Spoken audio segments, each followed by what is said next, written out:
Peace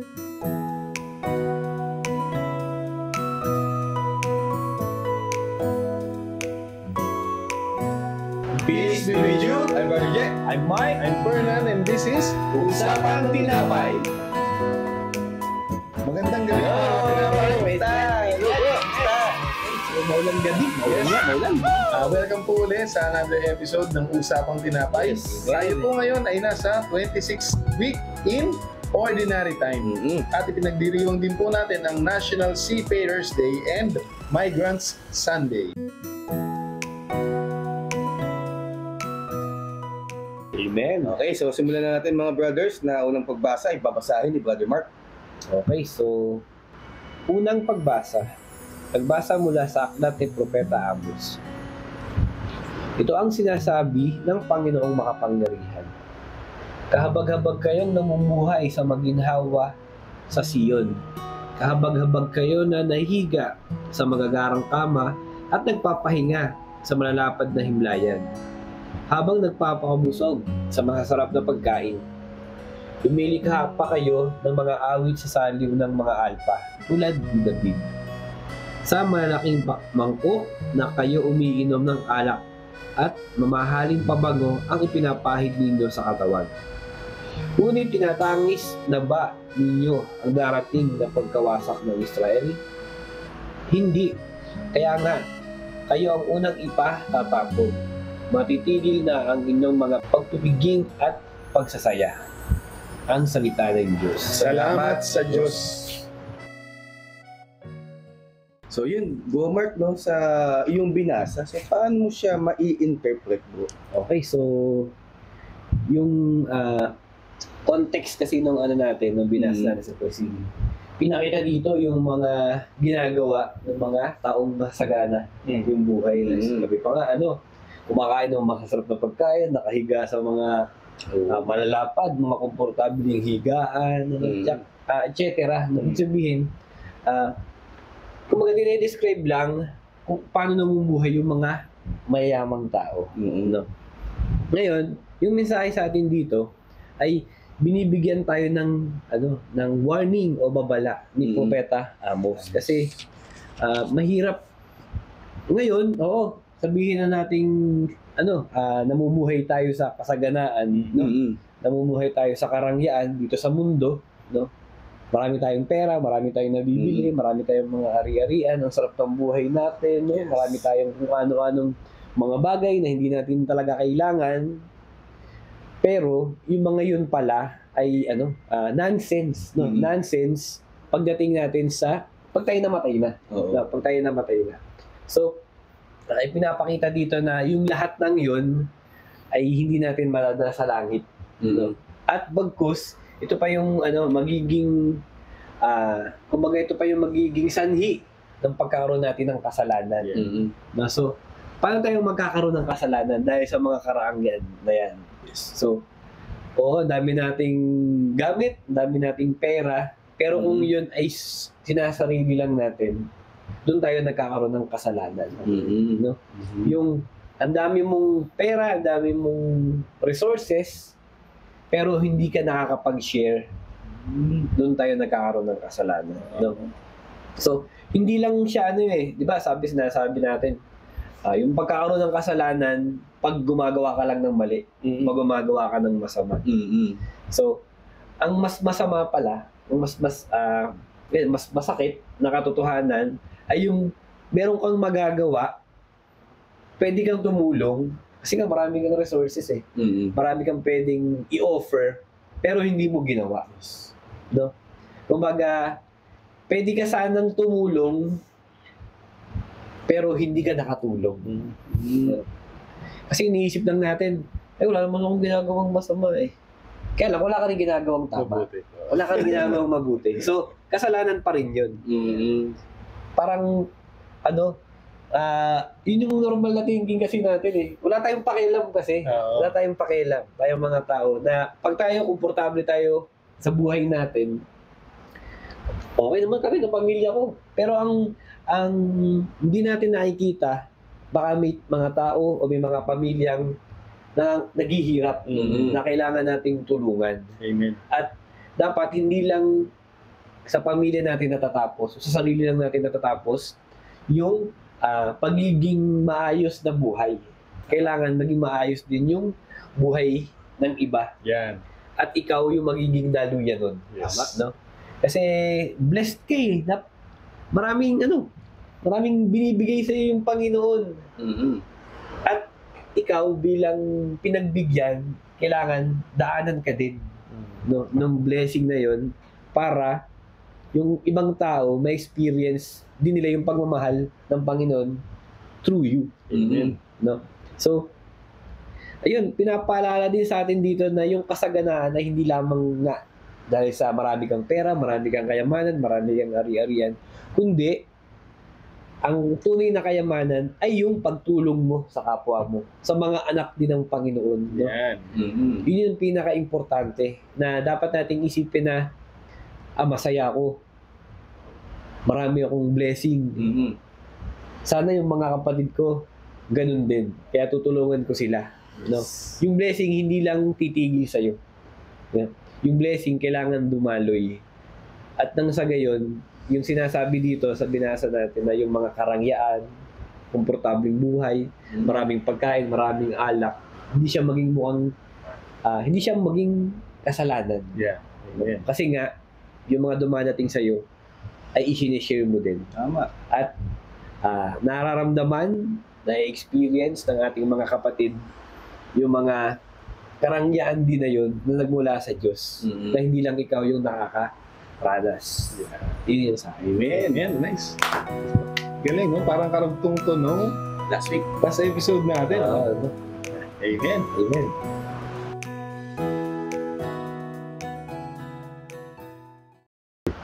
Okay, so ang ganda ng first reading natin, no? Amen. Yung kayamanan dapat hindi lang para sa atin, kailangan sinishare natin.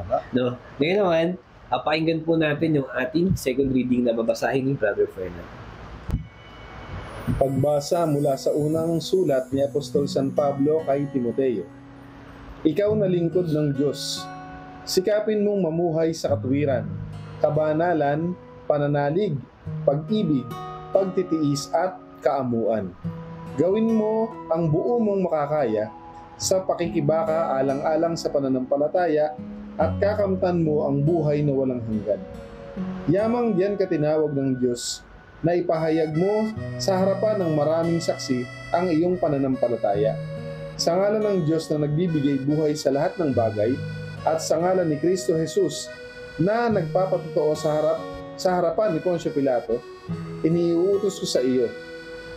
Ang mga tagubiling ito'y panatilihin mong mabisa at walang kapintasan hanggang sa pagdating ng Panginoong Hesukristo. Sa takdang panahon, siya'y ihahayag ng pagpalang Diyos, ang makapangyarihang hari ng mga hari at Panginoon ng mga Panginoon. Siya lamang ang walang kamatayan, ang nananahan sa liwanag na di matitigan. Hindi siya nakita o makikita ni numan. Sa Kanya ang karangalan at ang walang hanggang kapangyarihan. Amen. Ang salita ng Diyos. Salamat sa Diyos. Okay, so, yun. Nabasa na ni Brother Fernand yung second reading. At ngayon, bro, ano ba yung mensaheng nakuha natin dito sa may second reading? So, ang naging reflection ko dito sa nabasa natin na ikalawang pagbasa, kumbaga, nire-remind lang tayo, ano ba ang dapat maging postura, ano ba ang dapat maging itsura or gawain ng isang lingkod. So, lingkod meaning, ipinapahayag mo ang ating Panginoong Jesucristo. So, automatic yun. Pag lingkod ka ng Panginoon, kailangan lagi mo siyang ibabahagi sa tao. I-broadcast mo na siya ang Panginoon. Ang anak ng Diyos. Ang namatay, na muling nabuhay, ang hari ng mga hari. Di ba? So, pinapaalala sa atin na dapat tayo ay mamuhay ng kaaya-aya rin sa paningin ng mga tao. Hindi lang siyempre sa paningin ng Diyos. Dahil siyempre, kapag ipinapahayag mo ang ating Panginoon, ang sineshare mo sa kapwa natin, banal. Yes. Diba? Puno ng pagmamahal, kababaang loob. Ngayon, kung ikaw ay lingkod, ay namumuhay ka ng baluktot. No? Magiging credible ka ba sa mga nakikinig sa'yo? Amen. Siyempre, hindi.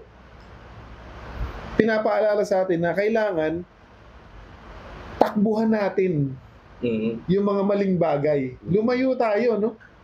Kumbaga pag nakita natin na may tuksong parating, kailangan ang bilis ng takbo natin palayo. Di ba? Kumbaga, katakutan natin yung tukso dahil yan ang sisira sa atin.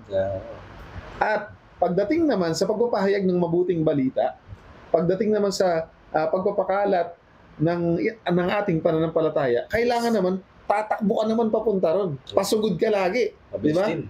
Tatakbo ka mula sa palayo sa tukso, tatakbo ka papunta sa Panginoon. Amen. So bakit tatakbo, hindi maglalakad? Kailangan mabilis ang action mo, syempre. Maabutan ka. Kasi pag naglakad ka palayo sa tukso, baka maabutan ka niyan. Mabilis yan. Mabilis maglakad yan eh.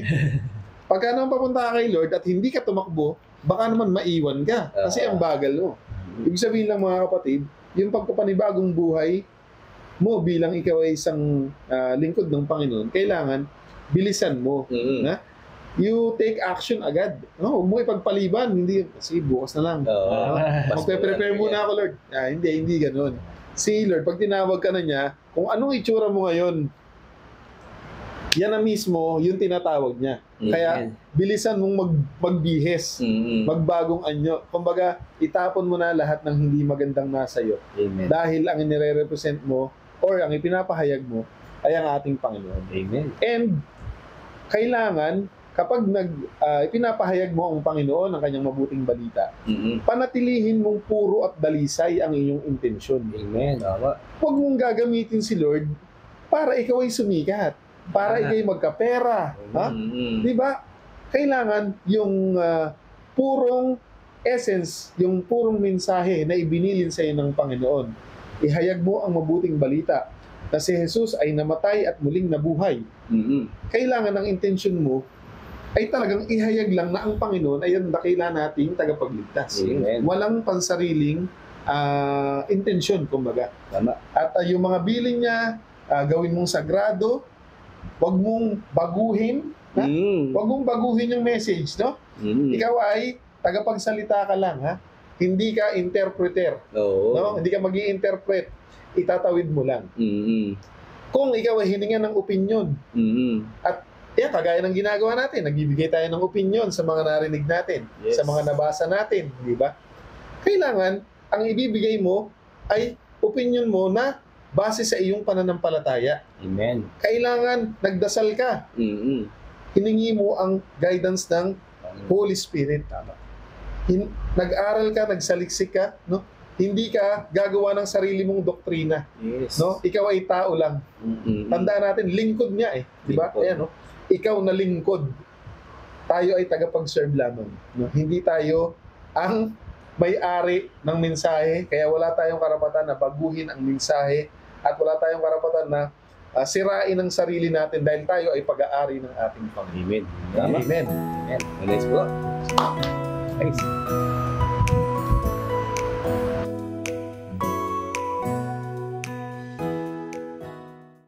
So ngayon naman, mga kapatid, natapos na nating basahin ang ating first reading and second reading. Dako naman tayo syempre sa mabuting balita. Nababasahin ng ating kapatid na si Gerald. Yes, bro. Ang mabuting balita ng ating Panginoon ayon kay San Lucas. Papuri sa iyo, Panginoon. May isang mayamang laging suot ang mamahaling damit at saganang-sagana sa pagkain araw-araw. May isa namang pulubing nagngangalang Lazaro na tagtad ng sugat sa katawan at nakahiga sa may pintuan ng mayaman. Sa hangad na matagpuan man lamang ang mumong nahuhulog mula sa papag ng mayaman at doon nilalapitan din siya ng mga aso at dinidilaan ang kanyang mga sugat. Namatay ang pulubi at siya'y dinala ng mga anghel sa piling ni Abraham. Namatay rin ang mayaman at nilibing. Sa gitna ng kanyang pagdurusa sa daigdig ng mga patay, natanaw ng mayaman si Lazaro sa piling ni Abraham. Kaya't sumigaw siya, "Amang Abraham, maawa po kayo sa akin. Utusan po ninyo si Lazaro na isawsaw sa tubig ang dulo ng kanyang daliri at basain ang aking dila dahil ako'y naghihirap sa apoy na ito."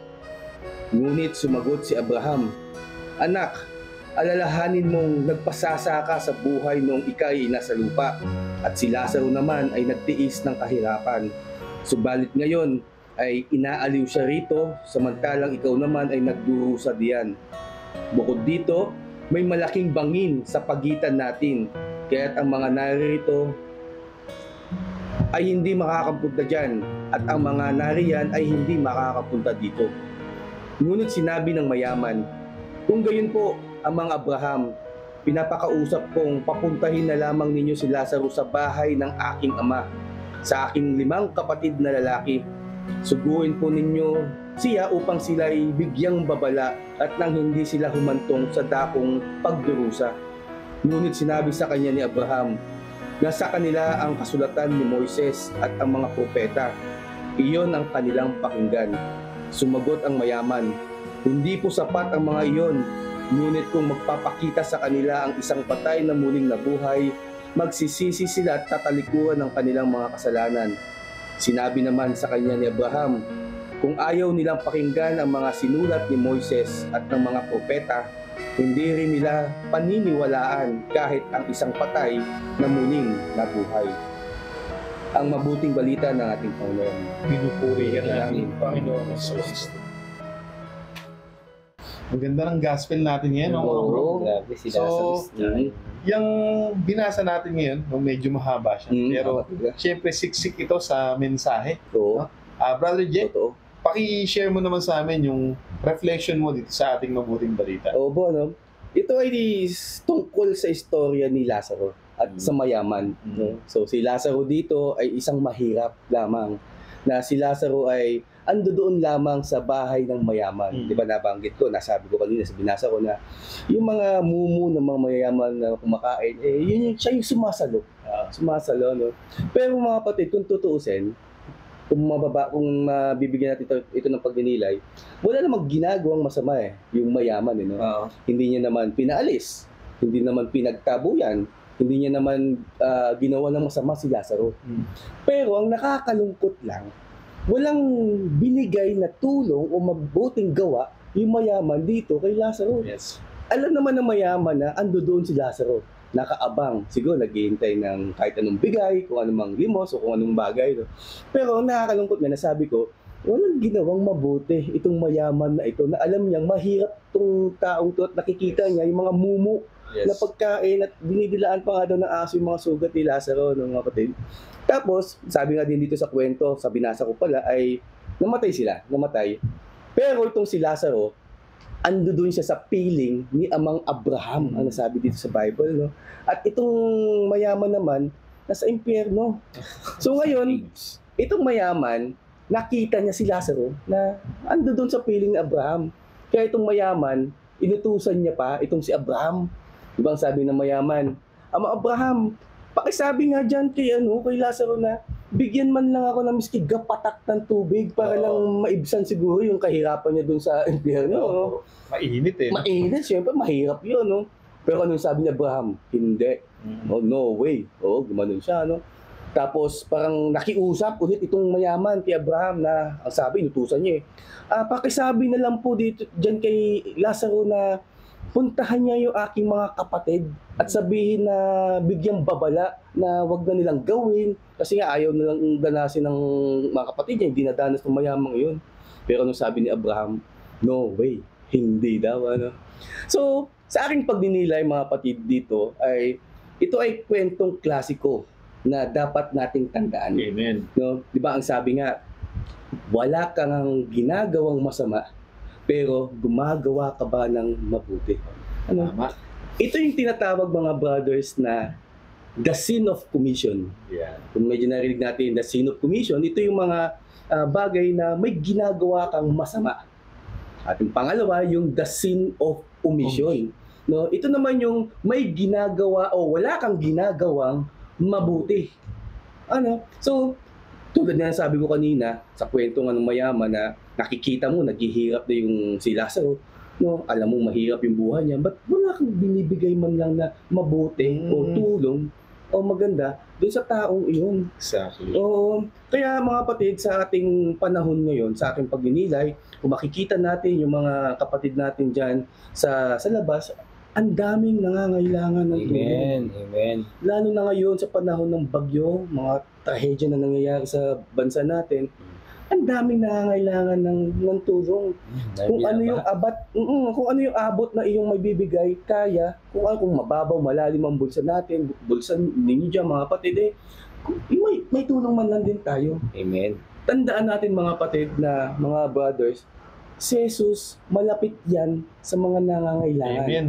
Si Jesus malapit yan sa nahihirapan. Amen. Si Jesus malapit yan sa mga naghihirap.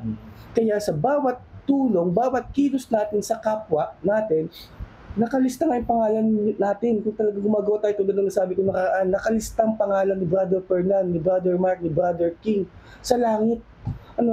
Kaya mga kapatid, marami nagsasabi na wala naman akong ginagawang masama. Oo. Pero ang tanong, wala kang ginagawang masama. May ginagawa ka ba na mabuti sa kapwa? Amen. Tulad nga bro ng sinabi ni Papa Francisco, yung mga Papa Francisco na yung indifference. Sabi dito, indifference is the greatest sins of charity. So kung nagmamata tayo, kung kinukumpara natin yung estado natin sa buhay, sa kapwa natin na nasabihin natin sa laylayan, na sa mahirap na estado, pangit yun. Di ba isa sa mga pillars ng giving natin is yung almsgiving. Isa sa mga pillars yan. So isa yan sa mga mabuti sa mata natin, Panginoon, na sa simple o maliit na isang limos. Maganda sa mata ng ating Panginoon yan. Nag-almsgiving nga tayo, nagpa-fasting nga tayo mga kapatid, nag-abstinence tayo. Yung feeling nyo na wala tayong ginagawa, kasi ginagawa natin ng Pero yung paggawa ba ng mabuti, nakikita ba natin sarili natin na gumagawa nga ba tayo ng mabuti sa ating kapwa? O baka nag-iisip tayo ng masama sa kapwa? Amen. Kaya sabi nga mga kapatid, ang tunay na tao ay talagang gumagawa ng mabuti. Amen. Kasi ang pagiging mabuti ay gumagawa ng mabuti sa kapwa. At ang Panginoon na ating mabuti ay siyang bibigyan na nararapat at nakakabuti sa iyo. Amen. Kaya mga brothers, sobrang relate lang talaga yung mga nagdaang mga readings natin tapos ngayong araw na to. Kasi tulad ng sabi ko kanina, maraming nangangailangan. Ngayon may bagyo, umulan nga ngayon nagbabagyo nga ngayon. Maraming nangangailangan na talagang kailangan talaga din ng ating mga kapatid, ng mga kapwa natin, ng matinding panalangin kung nasaan man sila naroon at kung ano man maaabot natin tulong maibigay sa kapwa, ibigay din natin. Amen. Sa ngalan ng ating Panginoon, tulad nga sabi ng ating kapatid na si Brother Fernan, na ang Diyos nakatingin siya ang Diyos ng Diyos, hari ng mga hari. Sa ngalan ni Jesus, amen, siya ang magpapala at magbibigay sa atin ng nararapat at mabuti sa atin. Amen. Amen. Amen po.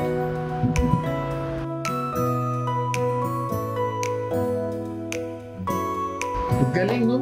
Kaganda ng mga mensahe na Amen. Praise God. episode na to. Brother J, pwede bang pag-connect-connectin mo yung mga mensaheng nakuha natin ngayong gabi? Bro, kitang-kita natin at lutang na lutang yung pagtulong sa kapwa. Amen. Ano mang level kang estado ng buhay, sa mataas ka man, sa gitna ka man, o pinakababa ka, dapat pantay-pantay ang tingin natin sa kapwa. Huwag natin matahin ang ating kapwa na, ay, mahirap yan. O, ay, iwasan natin yan. Madaming sugat yan sa katawan. Ay, nandidiri ako dyan. So, dapat mga kapatid, walang gano'n. Maitim yan. Huwag yan. Sa unang pagbasa na binasa, narinig natin, nire-remind tayo dito, mga brothers, na kahit anong estado ng buhay mo, kumakain ka ng mahigit 3 beses sa isang araw, maganda ang iyong plato, mapok nga daw, dapat isipin pa din natin yung mga kapwa natin na kumakain din ba sila ng ganito? Kumakain din ba ang mga kapwa namin, mga kapwa ko ng 3 beses man lang sa isang araw? Or nakakahiga ba sila sa magandang katre? Miski katre man lang. So nire-remind tayo dito na sa bawat subo, bawat higa tulog din natin, isipin natin yung kapwa natin. Marami nasasalanta sa bagyo. Di ba marami tayong napapansin mga kapwa natin na walang matulugan sa lansangan. Lalo na mga bata, talaga naawa ko sa mga bata pag nakikita ko dyan na nakahiga lang sa tabi ng poste, sa gilid ng kung saan man tindahan. Lalo na ngayon nagbabagyo, yun ay napapais po ngayon. So, dapat sa bawat subo, higa, tulog din natin, isipin din natin sila. O, lalo na, ipagdasal din natin sila. Kasi sinasabi dito sa first reading, nire-remind tayo na dapat isipin din natin yung kapwa natin, kung ano man ginagawa natin. Gayun naman din sa second reading, dito naman ay binigyan tayo ng tagubilin ng ating Panginoon. Tulad nga ni sabi ni Brother Fernand, sa lahat ng gawa natin, sa lahat ng pagtulong natin, is i-glorify pa din natin si Kristo. No? Sa panalangin, sa pagtulong sa gawa, sabihin na lang natin, praise you Lord, nakatulong tayo. Praise you Lord, nakapagbigay kami, nakapagbahagi kami ng aking asawa, ng pamilya ko. So, sa lahat ng kilos natin, tinatagubilin tayo, pinapaalahanan tayo na bigyan papuri natin ng Panginoon sa lahat ng bagay na meron tayo. Kasi hindi naman lahat nakakatanggap ng ganito or hindi naman lahat ay may marangyang pamumuhay. Amen. Marangyang estado sa buhay. No? Kaya, salamatan natin ng Panginoon na na-bless ka. Na-bless ka. Nabigyan ka ng ng bonus ng boss mo, incentive. So dapat yung incentives na yun, may purpose yan eh. So sabihin natin, bigyan natin yung mga nakikita nga natin sa mga nangangailangan. No? At dito sa gospel, pinapakita nito mga brothers na hindi lang porket na hindi tayo gumagawa ng masama, tayo ay safe na. Di ba sabi nga daw, safe ka na. No? Pero hindi pala yung safe. Oo, kasi ang safe na tinatawag o sinasabi is yung gumagawa ng mabuti. Yeah. Oo, hindi porket na sa feeling ko ay wala akong ginagawang masama, baka safe na ako, makakaligtas na ako sa impyerno. Hindi man ako gumagawa ng mga kasalanan, hindi naman ako ng babae. Pero ba yung sinasabi mo bang ganun, may katumbas na pagtulong sa kapwa? Amen. Oo. So, ito is magandang paalala sa ating lahat, especially sa ating kapwa. Oo. Na tulad ng sabi ko kanina, yung indifference na sinasabi ni Papa Francisco na dapat hindi tayo magkaroon ng ganong pagtingin sa ibang tao. Huwag insultuhin, huwag maliitin, imbes na ipagdasal at tulungan, yun yung nakakalugod sa ating Panginoon. Amen. Amen. Nice. Amen. Okay.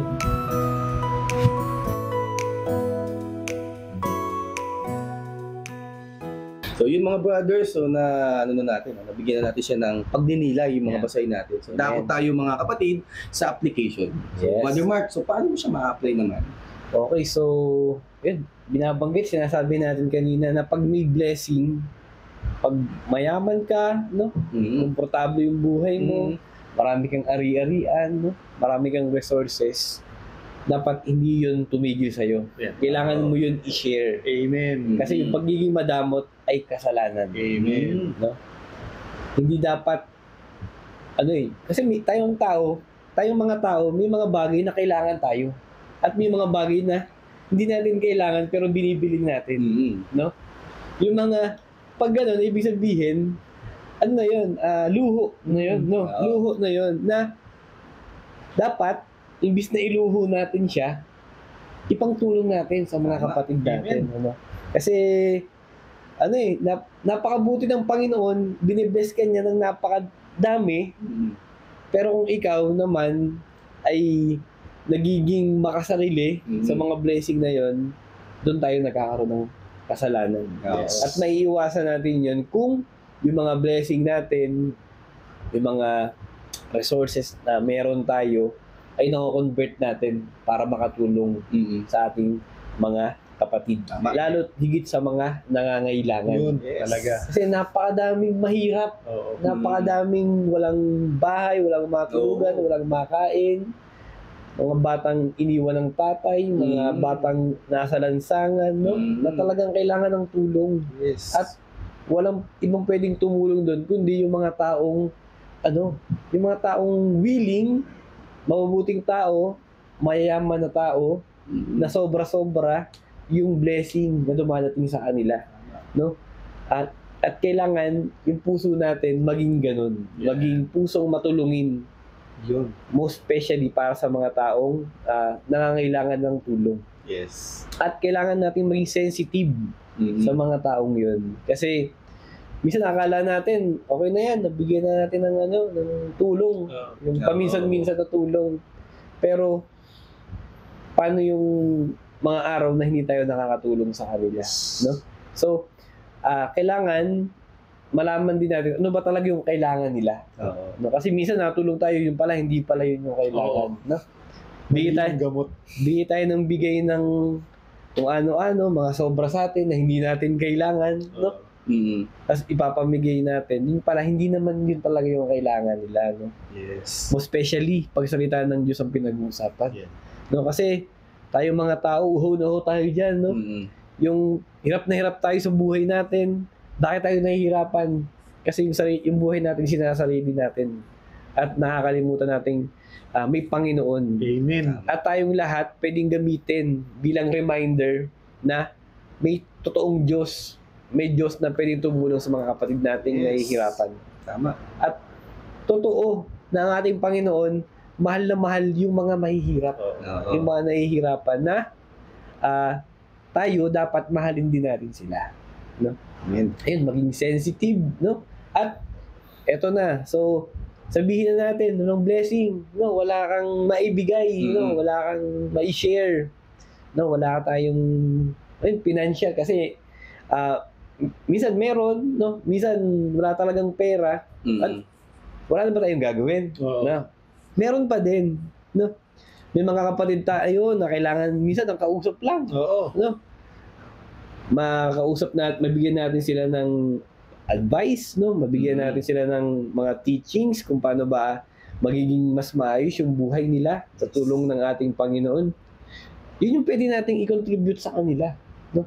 Hindi naman kailangang pera lang, kung ano-anong bagay lang ang ibigay natin. Yung oras natin, no, napakagandang napakagandang halimbawa, napakagandang ibigay niyan sa ating mga kapatid na nangangailangan din. Kasi tayo sobrang busy natin, no? Pero yung mga oras na ibinibigay natin sa kanila, na-appreciate nila yan. Kasi bakit natin sila bibigyan ng time gayong napaka-busy natin? So, yung mga pagbigay tayo ng time, lalo na, yun nga, sabihin mong busy ka pero nakakapagbigay ka ng time, napakaganda po nun mga kapatid. At talagang yung Panginoon natin matutuwa sa tuwing ginagawa natin yan. At most especially yung mga taong tinutulungan natin, may experience nila na tunay ang pagmamahal ng ating Panginoon. Amen. Tama. Yun lang. Nice. Amen. Okay, so ngayon naman, dako naman tayo kay Brother Fernand kung paano ba yung application dun sa mga binasa natin. Okay. So ako naman, no, ang magiging application naman ito sa aking buhay at iniinganyo ko rin tayong lahat, no? Let us be proactive. Amen. Sadyain natin, isabuhay natin, no? Yung pagtulong sa kapwa, sa yung pamumuhay na malinis, pamumuhay na naaayon sa kalooban ng Panginoon, sadyain natin yun, no? Paglaanan natin ng oras na isabuhay natin talaga. Huwag tayong maging mga passive na lingkod. So, syempre, alam naman natin yung passive na lingkod, tumutulong lang pag may pagkakataon. Nagsiserve lang kay Lord pag may pagkakataon. Nagbibigay ng kayamanan, ng oras, ng panahon pag may sobra. Hindi ganun, no? So, eksakto kagaya ng sinasabi ni Brother Mark kanina, kailangan nga, kung ano yung meron ka, dapat willing kang i-offer. Pero dapat, hahanap ka talaga ng pagkakataon para makatulong ka. Hindi yung pag may yung biglang may nakita ka lang na pulubi, may pagkakataon ka, tutulong ka. Yung nagbubukas ng pinto sa 7-Eleven ng mga bata. Kasi nandyan sila, aabutan mo. So, feeling good ka na ngayon dahil, gumawa ka ng mabuti, tumulong ka. Hindi ganun, no? Ang ibinibigay natin, sobra sa atin yun eh. Sobra sa atin yun kasi nagkataon lang yun. Yung inabot ng barya, sukli mo lang yun. Sabi nga kanina, no, ang Panginoon ay malapit sa mga nahihirapan, mga mabababa. Ano? So, pag nandyan sila, alam mo, nandun si Lord. Yes. So, ba't hindi mo sila hanapin? Amen. Diba? bakit ayaw mong umalis ng bahay mo? Tumayo ka nga ngayon sa pagkakaupo mo, no? Wala kang ginagawa ngayon, di ba? Try mo tumayo, no? Mag-ikot-ikot ka. Ganda-ganda ng kotse mo eh. Gala mo, maghanap ka. Ang dami dyan. Maghanap ka ngayon ng ng tutulungan mo, di ba? Hindi yung nagkataon lang. Sabihin naman, si Brother Perna naman, masyado namang magaling. Kala mo naman ginagawa niya yun. Well, mga kapatid, tandaan po natin, di ba? Practice makes perfect. Pinagbilinan tayo na mamuhay ng malinis, no? Tayong mga lingkod ng Panginoon. Hindi naman yun pag sinabing, mamuhay ka ng malinis, malinis ka na agad. Hindi naman, di ba? Papracticein po natin. Amen. So, ang naging invitation po natin sa application na to, unti-unti, gawin natin hanggang sa maging lifestyle na natin. Oo. Ganda yun. At pag dumating yung time na yun, sigurado kalulugdan ka ng Panginoon. Di ba? Kasi hindi naman, ang pagpunta naman sa langit, no? Ang pamumuhay ng matuwid, ang pamumuhay under sa grasya ng ating Panginoon, hindi naman yan instant. Di ba? It is a process. Kaya nga sabi ko sa inyo, tumakbo kayo. Tumakbo tayo papunta sa Panginoon para mabilis nating mapuntahan kung saan siya naroroon. Amen. Hindi naman natin sinasabing pupunta na tayo sa langit ngayon. Hindi pa muna, di ba? Marami pa tayong gagawin kasi maraming ibinili ng ating Panginoon. Kaya ako lang sinasabi na magmadali tayo. Siyempre, para marating na natin yung state kung saan kaaya-aya tayo sa paningin ng ating Panginoon. May sa buhay natin yung kanyang mga bilin. Yes. Maparangalan natin siya ng naaayon na parangal para sa isang Diyos. Amen. Yun lamang po. Nice. Praise God. Nice po. Okay. O ngayon naman, pakinggan naman natin mga kapatid yung magiging application ng ating kapatid na si Gerald. Oo. May share ko lang mga kapatid kasi kaninang mga tanghali before lunch, pumunta ako Talipapa, bumili ako ng pananghalian namin, tsaka yung sopas. Nagsopas ako eh. Ngayon, may tatlong lumapit sa akin, isang matandang, di makatanda ang lalaki, tapos dalawang bata.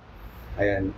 So doon ko na-realize na kailangan talaga i-immune natin sa sarili natin na huwag nating tanggihan yung mga lumalapit na mga kung sino man, yung mga nanghihingi, kumakatok, Doon ko na-realize na katabi din nila si Jesus. Kasi sa tuwing nahihirapan tayo, sila, yung mga kinikwento ko, tuwing nahihirapan sila, wala silang ibang tinatawag pag nahihirapan sila. Si Jesus lang ang tinatawag nila pag nahihirapan sila eh. Di ba tayo, mga kapatid, pag tayo nahihirapan, sino ba una nating tinatawag? Di ba si Jesus lang? So, kaya malapit si Jesus sa mga nahihirapan kasi doon tayo tumatangis kay Jesus ng biyaya na hindi tayo pabayaan. So, kaya ganun din sa sa kabilang naman kwento sa mga mayayaman, usually hindi nila kasi maramdaman yung mga nararamdaman ng mga mahihirap. No? Kaya nakakalimutan nila siguro, kung naman sana, yung ating Panginoon kasi nakapamuhay sila ng masagana, ng maayos at nakakain ng masarap. So, ibig ko lang sabihin na sa pagtulong, huwag nating tignan ng kung ano man yung kapwa din natin. O ilagay natin yung sarili natin sa dinadanas nilang hirap. Amen. O kung nakakain ba sila ng kumpleto. So maswerte na lang sila, mga kapatid natin na yun, na nakakain sila ng 1-2 beses sa isang araw. Kaya natutuwa ako na medyo naawa ng konti kasi kahit papaano nakakatulong ako, kaya ako natutuwa, nakakalungkot kasi nga sa susunod na araw kaya meron kaya silang makakain, matutulugan, nagbabaha. Saan kaya sila ngayon eh? Oo, naikot niya yung hangin, napalakpak yung mga dahon dito sa atin. Saan kaya sila ngayon natuloy? Kaya sana sa mga kapatid natin at ako din ay talagang pinagdarasal ko yung mga kapwa natin na sana ay nasa maayos sila. At isang aral din to sa akin talaga tong binasa ko na huwag tayong mangmata ng kapwa din natin. Kasi doon natin makikita yung tinatawag na holistic view ng isang tao. So, tayo bilang Kristiyano, sabihin natin bilang tao, dapat maging pantay tayo sa ating kapwa. Kasi tao din naman sila eh. Tao din sila. Sabi ko kanina, magkakaiba lang tayo ng estado ng pamumuhay. So, isa sa magiging application ko dito na yung magiging normal na sa buhay ko, yung pagbibigay, yung almsgiving. Yan. Yung almsgiving. Kasi usually, di ba sabi daw, pag ano lang yan, pag Semana Santa, dapat mag-almsgiving na yan. So, dapat hindi siya pang ganung panahon lang or seasonal. Dapat pang araw-araw yan. Oo, maraming taong nalapit sa atin, magbigay tayo. Oo, kung magbibigay man tayo, kung magbibigay man ako, sa ating lahat, dapat wala na tayong sasabihin pang iba. Huwag na natin pag-isipan yung kapwa natin, baka punta, baka saan gamitin to, baka pang ano niya lang to, ganyan. So dapat wala tayong mga ganong pangmamata sa kapwa din natin. Amen. O ang importante, ang inabutan natin yung Panginoon Oo, tayo steward lang naman kayamanan dito sa mundong ito. Kaya we need to share our treasures. Yes. Yun. And sa magandang pananaw din sa buhay natin, sa buhay ko especially, na maging bukal sa loob natin yung pagbibigay. Tulad ng sabi ko kanina, huwag tayo magsalita kung ano man o pag-isipan na masama yung kapwa din natin. So, at sana, sa tuwing tayo nakakita dyan sa kahit anong saang lugar na yan, samahan natin ng panalangin. Amen. Samahan natin ng panalangin, mga kapatid. At yung panalangin natin, sabayan natin ng works. Yeah. Kasi kung pinagdadasal natin yung kapwa natin na gano'n, wala naman tayong actions. For example, sige to, pagdadasal na lang kita. Sana may mabigyan ka magbigay sa'yo ng ganyan. So, ikaw na nga ginamit ng Panginoon. Yung prayer mo, ikaw na rin ang gumawa. Oo. Into your prayer, ikaw yung ginamit ng instrument, ikaw na magbigay. Amen. Oo. Hindi lang basta sa ganun. So, kailangan din natin gumawa ng action. Kung anong meron ka, kung meron dyan biscuit sa tabi mo, kung may magkaano dyan, may soft drinks ka dyan, tubig dyan, abot mo. Amen. Oo. Mga nagbebenta ng sampagita. Yung mga sinasabi, iniisip nga ng iba, iniisip natin na, laki-laking tao. Kaya pa magtrabaho. Mas malakas pa sa'yo. Mas malakas pa sa'yo. Laki-laki katawan. So, okay lang. Huwag natin pag-isipan ng masama or kung ano man negative yung tao. Tulad nung sa gospel na binasa natin, na narinig natin na kailangan yung mayaman, nagbibigay imbis na na tignan niya lang. Nandoon na nga sa labas ng pintuan daw mumuna nga ng mga natitirang hulog na pagkain nasa bahay nila, dinadampot pa ka lang makakain. So, yun lang sa mga brothers. Amen. Nice. Thank you. Ayun, maraming salamat mga kapatid, mga bro. Praise God. Thank you po sa pagsama niyo sa amin sa isa na namang episode ng Usapang Tinapay. Mga kapatid, kung nagustuhan niyo po yung kwentuhan namin, kung may napulot po kayong aral, please like, share, and subscribe. At nang sa ganun po, matulungan niyo kaming ikalat yung mabuting balita ng ating mga mga kapatid, yung pong maliit na effort niyo, malaking bagay. Amen. So nagpapasalamat lang kami sa mga sumusunod sa aming programa sa podcast din namin. So hindi na namin kayo isa-isahin. So diyan po, mayroon po diyang comment section. So pwede po kayo dyan mag-leave ng comment. Meron din po kaming Facebook page podcast sa grupo namin. So Usapang Tinapay Podcast. So follow, share, and subscribe na din mga kapatid. Okay, so grabe, dami natin natutunan sa first reading. Pag may blessing, i-share mo. Ang dami-daming blessing, wag mong sarilihin. Sa second reading naman, niremind tayo ng ating Panginoon kung paano ba maging, ano ba yung pagiging servant, mabuting servant. At sa gospel naman ay dapat gumawa ka ng mabuti. Hindi ka gumagawa ng masama, pero dapat gumawa ka ng mabuti sa mga kapwa. At next week, syempre, may bago na naman tayong matutunan naman. No? At marami pang ituturo sa atin ng ating Panginoon. So, lagi po natin tatandaan na ang tao ay hindi lamang sa tinapay na bubuhay, kundi sa bawat salita ng Diyos. Salamat! Salamat po! Bye! Kita-kits next week!